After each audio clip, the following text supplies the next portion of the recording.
Stuart Little by E.B. White. Chapter 9. A Narrow Escape. Margot liked it so well at the Littles' house, she decided to stay for a while, instead of returning to the open country. She and Stuart became fast friends, and as the days passed, it seemed to Stuart that she grew more and more beautiful. He hoped she would never go away from him. One day, when Stuart had recovered from bronchitis, he took his new skates and put on his ski pants and went out to look for a nice pond. He didn't get far. The minute he stepped out into the street, he saw an Irish terrier, so he had to shinny up an iron gate and jump into a garbage can, where he hid in a grove of celery. While he was there, waiting for the dog to go away, garbage truck from the Department of Sanitation drove up to the curb and two men picked up the can. Stuart felt himself being hoisted high in the air. He peered over the side and saw that in another instant he and everything in the can would be dumped into the big truck. If I jump now, I'll kill myself, thought Stuart. So he ducked back into the can and waited. The man threw the can with a loud bump into the truck, where another man grabbed it, turned it upside down, and shook everything out. Stuart landed on his head, buried 2 feet deep in wet, slippery garbage. All around him was garbage, smelling strong. Under him, over him, on all 4 sides of him, garbage. Just an enormous world of garbage and trash and smell. It was a messy spot to be in. He had egg on his trousers, butter on his cap, gravy on his shirt, orange pulp in his ear, and banana peel wrapped around his waist. Still hanging on to his skates, Stuart tried to make his way up to the surface of the garbage, but the footing was bad. He climbed the pile of coffee grounds, but near the top, the grounds gave way under him and he slid down and landed in a pool of leftover rice pudding. I bet I'm going to be sick at my stomach before I get out of this, said Stuart. He was anxious to work his way up to the top of the pile because he was afraid of being squashed by the pile because he was afraid by the next can load of garbage. When at last he did succeed in getting to the surface, tired and smelly, he observed that the truck was not making any more collections, but was rumbling rapidly along. Stuart glanced up at the sun. We're going east, he said to himself. I wonder what that means. There was no way for him to get out of the truck. The sides were too high. He just had to wait.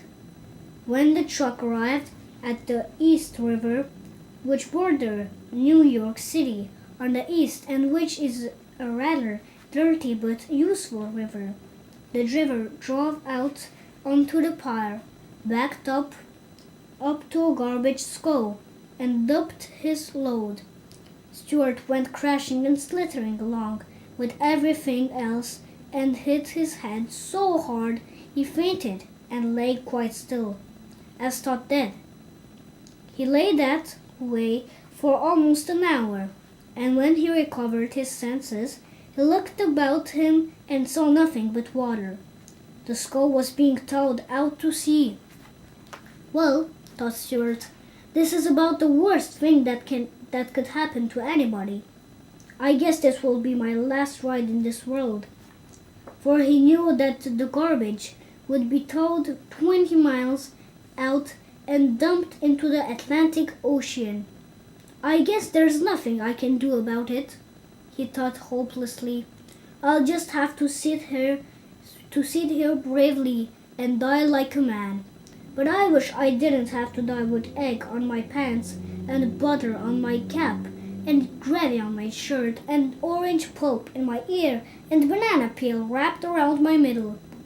The thought of death made Stuart sad, and he began to think of his home, and of his father and mother and brother, and of Margalo and Snowbell, and of how he loved them, all but Snowbell, and of what a pleasant place his home was, especially in the early morning, with the light just coming in through the curtains, and the household stirring and walking.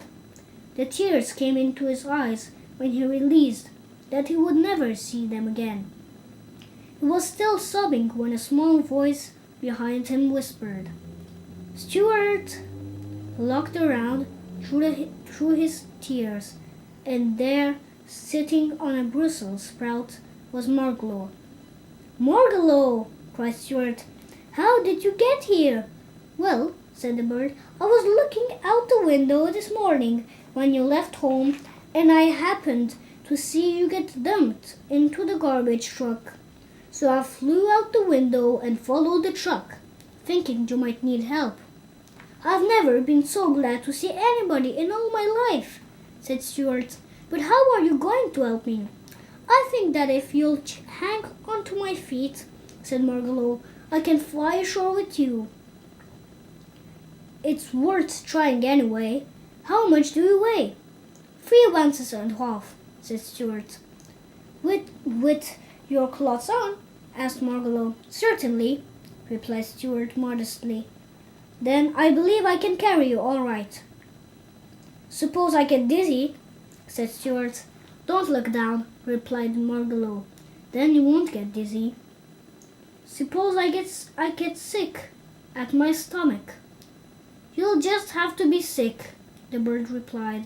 "Anything is better than death." "Yes, that's true," Stuart agreed. "Hang on then. We may as well get started."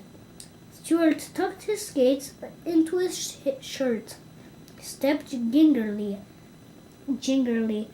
onto a tuft of lettuce, and took a firm grip on Margalo's ankles.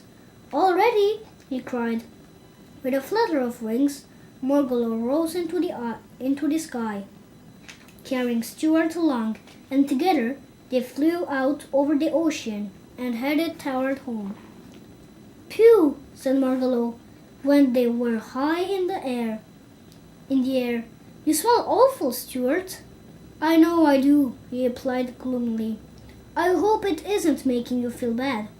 I can hardly breathe," she answered, "and my heart is pounding in my breast." "Priest, isn't there something you could drop to make yourself lighter?" "Well, I could drop these ice skates," said Stuart. "Goodness me," the little big bird cried. "I didn't know you had skates hidden in your shirts. Toss those heavy skates away quickly, or we will both come down in the ocean and perish." Stuart threw his skates away and watched them fall down, down, till they disappeared in the gray waves below. "That's better," said Margalo. "Now we're all right. I can already see the towers and chimneys of New York." 15 minutes later, they flew through the open window of the Littles' living room and landed on the Boston fern. Mrs. Little, who had left the window up when she missed Margalo, was glad to see them back, for she was beginning to worry. When she heard what had happened and how near she had come to losing her son, she took Stuart in her hand, even though his clothes smelled nasty, and kissed him. Then she sent him upstairs to take a bath, and sent George out to take Stuart's clothes to the cleaner. "What was it like out there in the Atlantic Ocean?" inquired Mr. Little. who had never been very far from home. So Stuart and Margalo told all about the ocean, and the grey waves curling with white crests, and the gulls in the sky, and the channel buoys, and the ships, and the tugs, and the wind making a sound in your ears. Mr. Little sighed and said someday he hoped to get away from this buzziness long enough to see all those fine things. Everyone thanked Margalo for saving Stuart's life, and at supper time, Mrs. Little presented her with a tiny cake, which had seeds sprinkled on top. This was the end of the chapter 9. Chapter 10 is springtime on the next video.